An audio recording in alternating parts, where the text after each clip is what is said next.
Magandang hapon, Pilipinas at buong mundo. Naitay Kapuso, pahiram po ng 20 minutes ng inyong hapon. Ako po si Boy, and welcome to Fast Talk with Boy Abunda. Sa lahat ng mga kaibigan natin sa Facebook at YouTube, sa lahat ng nakikinig po sa DZWB, welcome to the program. Isa sa pinakamahusay na artista po in Philippine movies and television ang ating bisita ngayong hapon. Naitay Kapuso, please welcome Richard Gomez.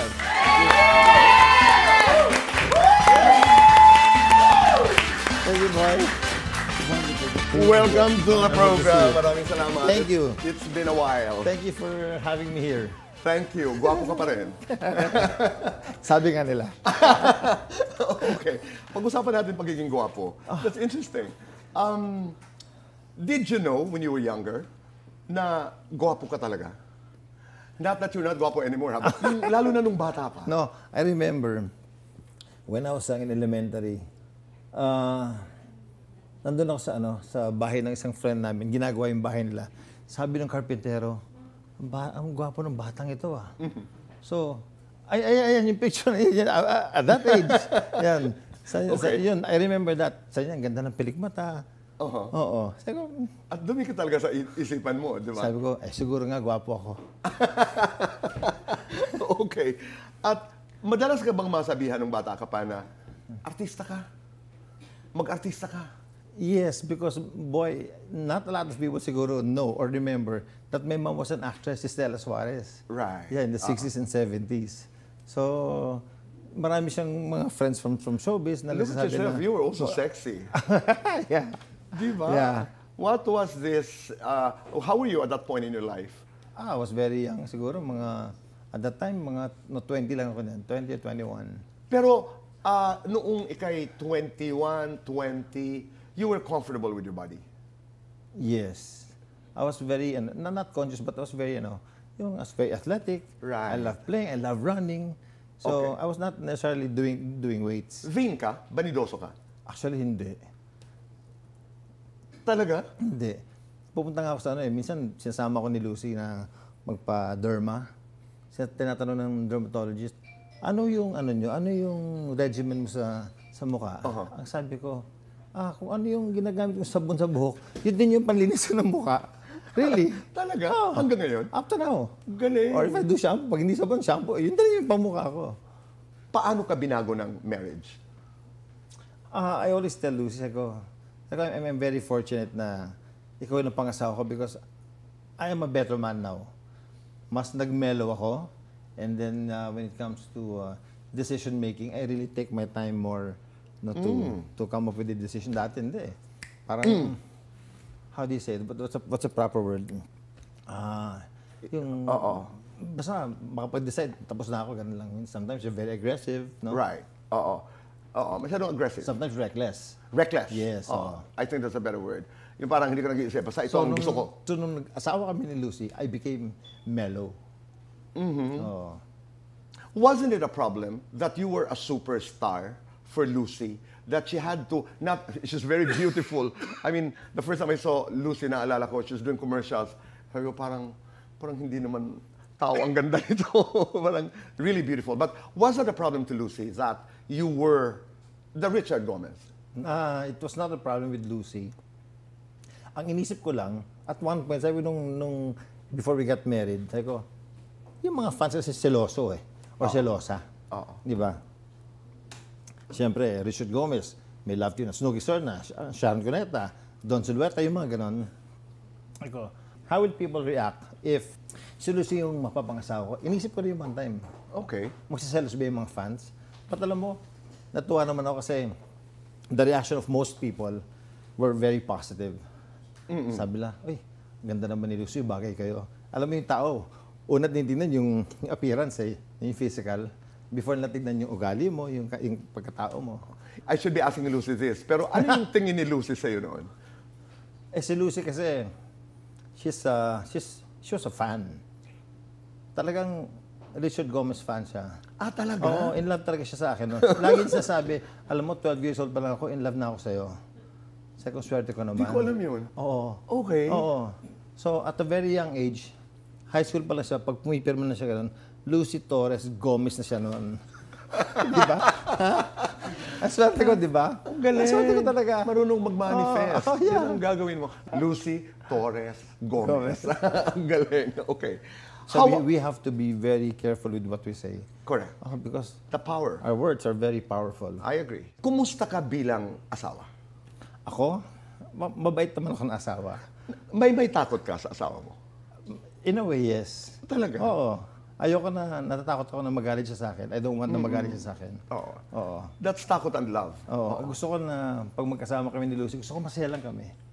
Right. Oo. But you know, we're not the perfect couple. We're not the perfect family. Also, we also have our differences. But we know how to resolve them. Oo. And siguro yung isang natutunan ko, boy, in times na may differences kami ni Lucy, you have to resolve it na kayong dalawa lang.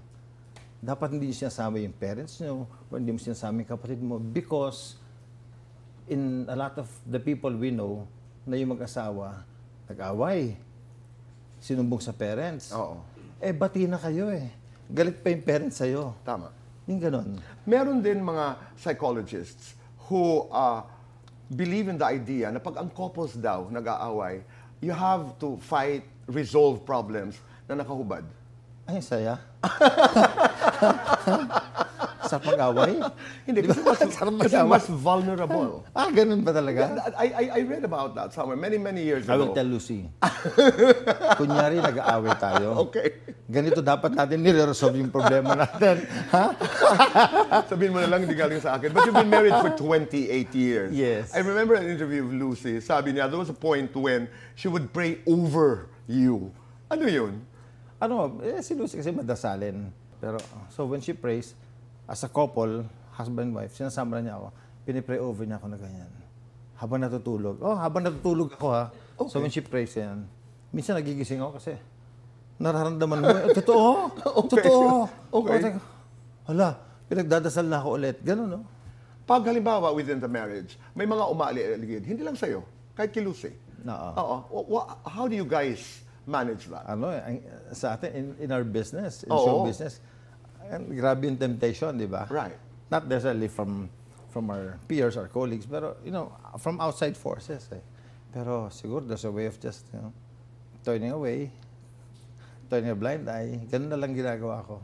And that love has to be bigger than, Yes. than that temptation. That marriage is very sacred. Oo. Pero kayo ni Lucy, bukas talaga yung pag-uusap. Ang line of communication namin, Yeah. very open. No matter how difficult the subject matter is, you guys talk we to talk each other. about it. Oo. As a matter of fact, I was so happy last night because she's mayor of Ormoc, and then I'm here in Manila. Ang tagal namin nag-uusap kagabi sa phone. Sabi nga niya, alam mo, ang tagal natin walang ganitong katagal na conversation sa Sabi phone. niya? Oo. Siguro we were talking for more than an hour. Kwentuhan lang kami nagkwento over the phone. Then, sabi ko, "Lika, it's 2 o'clock in the morning, matulog na tayo." As a father, kumusta ka kay Juliana? You must be very proud. I'm very proud of Juliana, and I'm happy that, she's what? She's finished with college. She's now very busy training for the Southeast Asian Games. She's with the national team for fencing. Right. Oo. And then, natuloy ba yung you were in the same SEA Games? Ito yun. Itong It's the darating. first time na Galing. father and daughter will be in the same SEA Games. She'll be competing for fencing, I'll be competing for shotgun. Pero sa parade, hanggang sa closing, hopefully makamedalya kami pareho. Ganda sana. Together. Ang ganda. Because I heard about her narrative about how she got into the national team. Na Yeah. kailangan, parang you have to be in the top 4 always. Always. But ang ranking ka, I think she's ranked number 2. She's number 2 now. Galing Yeah. in the country. Kasi at that time, sabi ko, Juliana, if you want to be in the national team, you have to be consistent. Consistently high Right. sa competitions. Kasi you came from there. Yeah. You're a I was fencer. with the national team for 17 years for fencing. Right. Pero very briefly, paano niyo pinalaki yung bata? In a very fun way. Si Juliana she was a very happy child. As a matter of fact, how happy, alam mo ba tayo umuwi tayo sometimes puyat, di ba? Sa trabaho, pag artista ka. Sabi ko, Juliana, don't worry about me. If you have to play in the room and be noisy or sometimes may mga kalaro ka, That's okay. pasok kwarto, natutulog ako, don't worry. Because I can sleep kahit maingay. Kahit yun yan, nagtatrabaho lahat ng tao dito. Kaya mo I matulog? can sleep here. So, she never entered a room na yung walking on eggshells. Right. No, she was very free. Basta ano lang, Napakabait na bata. ginaguide lang namin ng mabuti ni Lucy. And look at her, she's so beautiful. Beautiful. Di ba? Alam mo naman, may pinagmanahan, di ba? Ang ganda-ganda ng ina. Totoo. Hindi, totoo. At napakagwapo ng ama. Pero usually, problema yan ng mga bata. Pag sobrang ganda ng nanay, sobrang gwapo ng tatay. Alam mo, they say that to me a lot. Sabi niya, how does she feel na ang ganda ng nanay? People ask you that? No, they tell me that. Okay. How does she feel about it? Sabi ko, siguro maswerte na si Juliana in a way na maganda rin siya. Tama. Oo. So sometimes marami rin nanliligaw sa kanya. Marami? Ay, marami. Handa ka na ba? Ay, wala akong wala. Tanong buhay natin yan, boy. Wala pang boyfriend? May nanliligaw ngayon. Alam ko nag-break siya ng isang boyfriend niya, pero sa few months ago, pero parang may nanliligaw ulit eh, umaaligid-aligid. May nakita ako one time eh. Talaga? Sabi ko, Juliana, saan ka? I'm here. What are you doing there? I'm having dinner with this guy. Okay. Tapos one time, may dinner kami. Ay, sinama eh. Sabi ko, yan pala yun. Okay. Hindi ka strict? Hindi naman, basta sa akin lang, just Hindi kita ma-imagine na ipapapakilala ni Juliana ang potential boyfriend sa'yo. Ano lang, sabi ko, just be happy lang and sabi ko, alam mo na may limitations mo. No? Siyempre, dalaga ka, maganda ka, hindi ka pakasal. So, may limits. Tama, oo. Yes. Pag-usapan natin, ang ilang pelikula mo, Chad. Una, yun, sinabi mo ngayon, hihintayin kita sa langit. Yes. I mean, I think that's a classic. It Sa is. pelikulang ito po ay nanalo si Richard ng kanyang unang urian. Yes, alam mo, sabi ko nga, when I won that Urian, naiyak talaga ako. Kasi, years prior to that, I've been nominated so many times. Siguro, 7, 8, 9 times. Hindi ako manalo. But in 1991, when that award came to me, sabi ko, finally nandito na. Urian pa. Urian pa. First award. Ko yun, oh. Oo, And Urian. from there, it was a breakthrough. From there, dire-diretso na. Right. Tuloy-tuloy. Pero alam mo ba that you're one of the 13 actors who achieved the Fools. Fools, F-U, parang EGOT. Yeah. Oo. FAMAS, Urian, Luna, Star Awards. Yes. You're one of the 13 Philippine actors. Do you consider that an achievement? Oh, big achievement. Because it's not easy. It's not easy, No, boy. it's not. Alam mo, and then lalo na ngayon, you're not able to do so many good movies. You know, you win your awards because you work with good actors. You have a good production. You have a very good director, and then people appreciate the script, Right. and then you get nominated and you win the award. Right. Hindi na madalas mangyari yun, boy. Ilan na lang yung nakakagawa ng ganun. So I'm very Lucky. fortunate Yeah. on that aspect. That's right. Hihintayin Kita sa Langit, powerful movie. You did that with Don Zulueta. Yes. Kayo ni Don nun? Naging mag-boyfriend-girlfriend kami when we were shooting Because the of that movie? Because of that movie. Okay. Alam ko, boy, na nung first time namin nag-meet ni Don, tapos first day of shooting namin, we were in Batanes. Tapos, sabi ko, ang ganda ng yung ganda ng vibes namin dalawa. Sabi ko, baka maging girlfriend ko to. Meron kang ganun, ha? Okay. Nagkatotoo. Oo. Then we were together for over Quite a 2 while. years. Yeah. Pag-usapan natin yung pelikula mo with Maricel. Ikaw pa lang ang minahal. Naalala mo? Reyna Films. Reyna Films muli. Ikaw palang minahal. Pero dito nanalo ka rin ng Urian, tama? FAMAS. Yes. Oo. Your second Urian Yeah. and you won a FAMAS. Yes. Oo. Maricel, nakasama mo sa Inday Inday Bote was Bote. my starring movie. First. Yeah. Pero hindi naman para sa'yo yun. Para kay Gabby Concepcion Para kay yun. Gabi yun.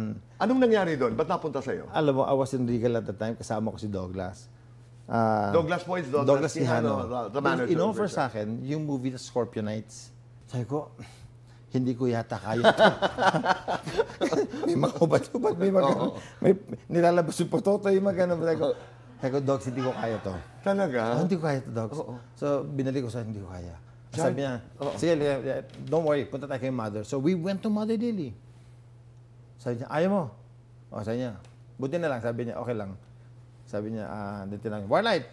Sabi niya, Warlight. Oo. Bigay mo dito kay Richard. Sabi niya, yung Inday Bote. So, binigay yung script sa akin, Inday Bote. Ko, what happened here? Kasi, hindi tinanggap doon ni Gabi because si Marcel at si William, they were the biggest love team at that time. Tama. And siguro, Gabby didn't want to be the third wheel. Okay.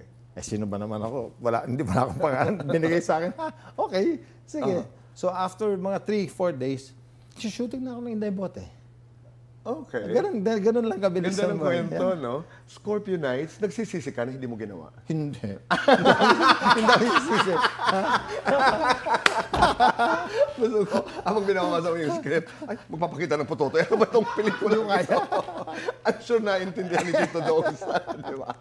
But that movie also, yun na nga, nanalo ka, ikaw palang minahal, Urian, Famas. Gaano kahalaga sa karera mo si Douglas Quijano? Oh, very big, very big. Oh, sa kanya talaga nag-start. Oo. If and then boy, lahat nung ginagawa ko sa showbiz up to now, karamihan nun is because of yung mga turo sa akin ni Boy, ni Douglas. Oo. Yeah. He was loved. Alam mo, I'll tell you one. Sabi niya, alam ko sisikat ka, sabi niya. Alam ko sisikat ka. Halika, sasama kita sa mga bar. Sa niya, yung mga pick-up bar. Sasama kita ngayon because eto, hindi mo ito gagawin pag may pangalan ka na. So at least ngayon pumunta ka na dito. Tignan mo yung nangyayari dito. So during that time, dahil iba-ibang mga bar, kalimutan ko yung mga pangalan. Pag nakita mo, mga pick-up joint talaga. Dahil mga babae, kung ano. That was Douglas Quijano. Pag sumikat ka, huwag ka nang papasok dito. Right. Huwag mo pupunta sa mga lugar na to. No, he was a wise man. He was a very wise man. He was loved. At kung susulatin po ang kasaysayan ng Philippine entertainment, hindi lamang pelikulang Pilipino. Kasi I think we call Douglas the first manager. He managed Charito Solis eh. Charito. Hindi ko alam kung opisyal o... Diba? Official. Charito. Charito Solis, Tirso Cruz, Oo. William Martinez. Siya rin nag-discover kay Yung Aga formal Mula. management talaga. Yeah. Inumpisa ni Tito Dogs. Let's go to Dahas. Another important film. With Maricel. Again. Directed by Chito Ronyo. Correct. Oo. The one and the only Chito Ronyo. Alam mo yung Dahas na yun? That role was not really meant for me. It was meant That for role was really meant for Tonton Gutierrez. But at that time, tinatamad ako gumawa ng movie. Tinatamad ako magtrabaho. So when the script came to me, sabi ko, ang ganda ng script. And then, binasa ko yung story. Haba, dami kong shooting days. Tinatamad ako eh. So ginawa ko, kinausap ko si Tonton Gutierrez. Tinanong ko siya, Ton, ano bang bayad siya dito? Per contract ka ba or per day? Sabi niya, per day ako eh. Sabi ko, gagawin natin itong Dahas, diba? Oo. Pare, okay lang sa'yo mag-switch tayo ng role? Sabi niya, pare, kontrabida yan. Hindi, okay lang sa akin. Sabi niya, ba't gusto mo yan? Kasi, konti lang yung shooting days, tinatamad ako magtrabaho. Sabi ko, pag ikaw gumawa nito, nasa mga 15 working days. Kasi ang laki, mas malaki pa kung kontrata. Pumayag si Ton. Oo, pumayag siya. Oo nga, no. So, I went to Mother Lily. Sabi ko, Mother, kinausap ko na si Tonton, palit na lang kami na role. Sabi niya, Mari, kontrabida yan ah. Sige lang, Mother, okay lang. Hindi ko sinabi, natamad ako kasi tapusin ko pa yung kontrata ko. But it turned out really well. It turned out well, and you won almost all the awards. Nag-urian ka ba dito? Hindi. Famas, Luna. I lost the Urian. Dapat yun ang pang Grand Slam ko for that movie. Kasi you won the Famas, Star, Luna, lahat mo na panalunan yun. Yeah. Sino ba naman ang mag-aakala? What a story and what a journey it has been. Marami pa sana mga pelikula. I know you did Wating, which was written by my dearest friend Floy Quintos. Yes, diba? yes. Napakagandang pelikula rin. At napakaraming pelikula pa po ang ginawa ni Richard Gomez. You know what? I'm very fortunate, boy, na naabot na ko yung dekada na, yung 3 dekada na I was able to work with master directors and master writers. Floy Quintos, Roy Iglesias, Ricky Lee, mga ganyan, even Carlo Caparas. I did Carlo Caparas, yung ahas. Ang title doon? Tuklaw. Tuklaw. Totoo. That was my first nomination. You are blessed. Anak ka ng industriyang ito. Yeah. Because he is doing Salvage Land, and that brings me to my next question. Kung ikay pipili, anong pipiliin mo? Salvage Land o Kongreso? Ang kasagutan sa pagbabalik po ng Fast Talk with Boy Abunda.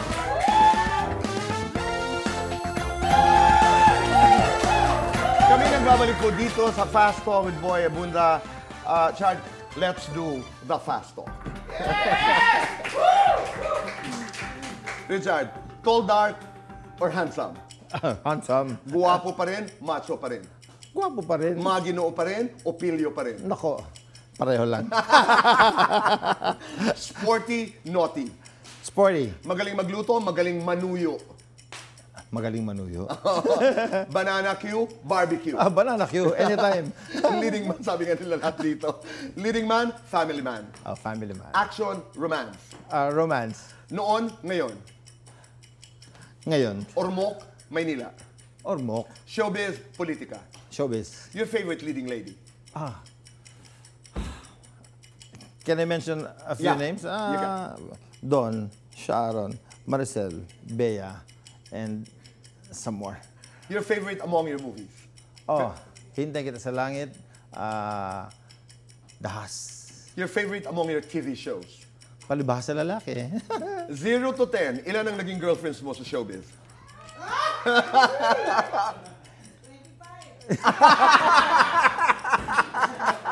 Hindi. May bilang ko sa isang kamay. Okay. 0 to 10, ilan ang nambusted sa'yo sa showbiz? Marami rin. O dami rin? Oo.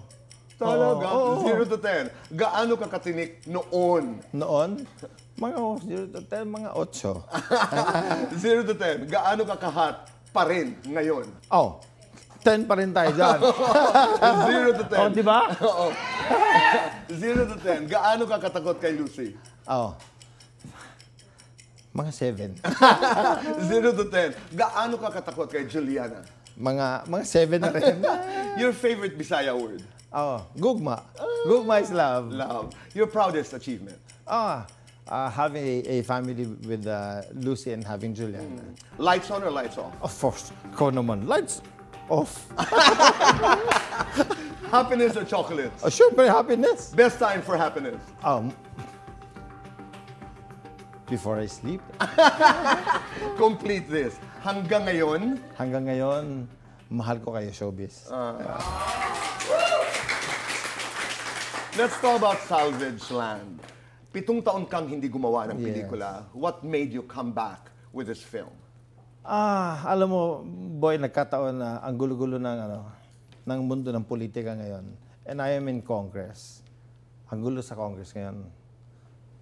All of this corruption issues, flood control issues. Tama-tama dumating yung magandang script. And sabi ko, I don't want to be there where the mess is. So, pinili ko na magtrabaho. Sabi ko, let me stay away from all this mess.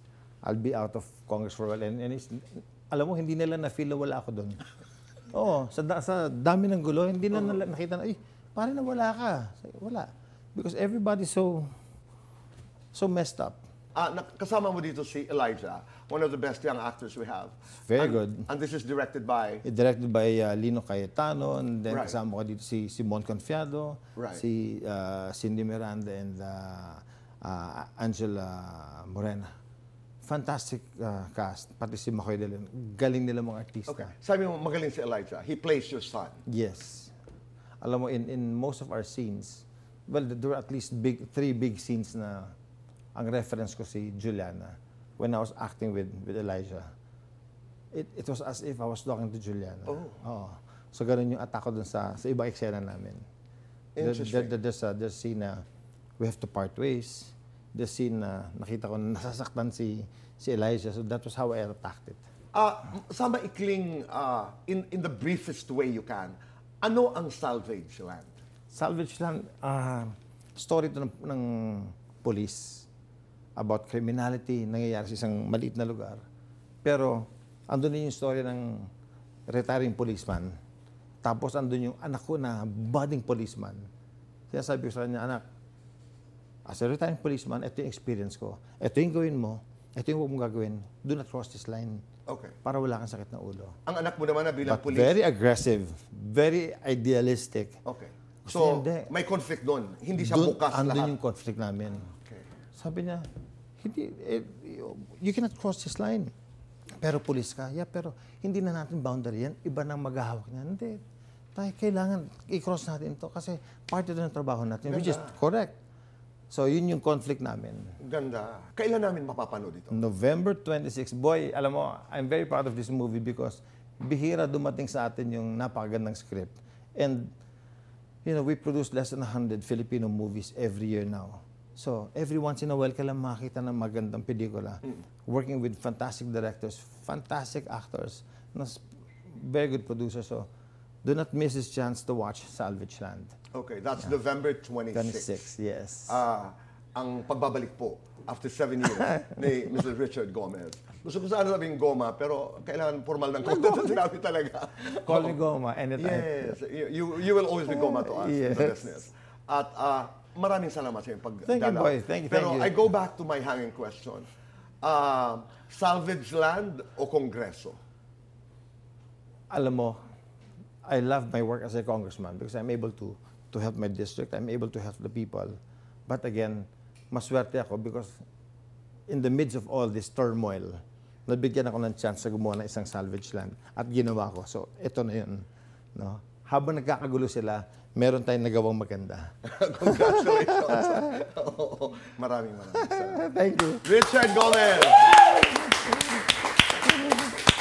Salvage Land po, that's November 26. At huwag niyo pong kalilimutan, bukas muli, 4:05 in the afternoon na po tayo dito po sa Fast Talk with Boy Abunda. Maraming salamat. Thank you so much, Boy. Maraming salamat.